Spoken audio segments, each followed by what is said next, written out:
C'è un certo zio Pino.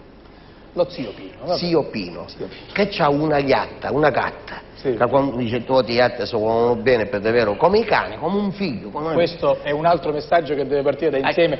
Ce lo hanno chiesto di dirlo, diciamo, gli animali non si abbandonano. Se comprate un animale, non è un giocattolo, non dovete fare contenta la bambina o il bambino. Dice non mi posso tenere, non poi lo abbandonare. abbandonare. Ma se tu catti fa parte della famiglia. Deve crescere come un bambino. Deve crescere come un bambino. Infatti bisogna dirlo prima.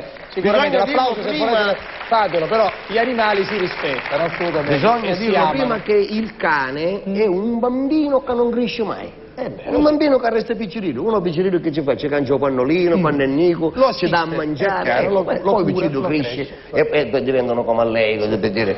Invece il canuccio no, resta sempre un bambino. Ma perché, scusi, lei non è stato bambino? Ah, io sono stato un bambino precoce. Come? Lei è stato un bambino precoce? Precoce. Precoce. Per che cosa? Cioè io mi ho aiutare a crescere. Precoce. Precoce. Cioè ha dovuto, come dire... Correre. Allora sa la fame.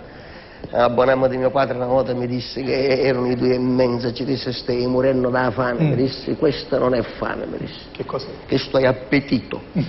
La fame è quando 2 giorni che non mangio.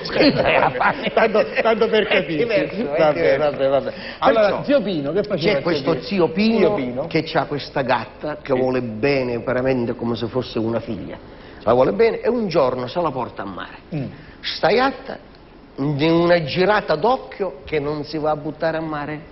La gatta si è buttata a mare? Sì, e io giustamente d'inverno non si poteva, la chiamava, la gatta si allontanava. Iatta, sì, si chiamava Iatta. Ah, sì. Era una gatta che si chiamava Iatta. Certo, perché lei è un cane che si chiama cane, non può dire. Sì, per carità, lei può avere anche un fratello che si chiama uomo, non lo chiama come fratello, come lo chiama? L'unico che ha un nome sbagliato è lei, che da rosa non è propriamente lei. La sfina lei sa è bello lei, io sono una rosa. Guardi, io sono una rosa da 50 anni.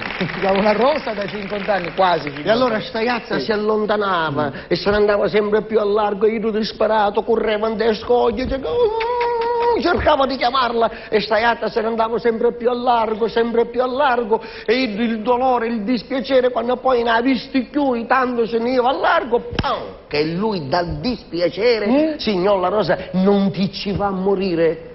Dal dispiacere. Cioè, si è talmente dispiaciuto per la morte della gatta che è morto. No, che dalla sparizione della gatta che se ne va a largo. E di qui, scrivete a Villo, viene la famosa frase: quale? Tanto va la gatta a largo che ci lasci lo zio Pino. Ma che dici? Ma che dici? Ma vedi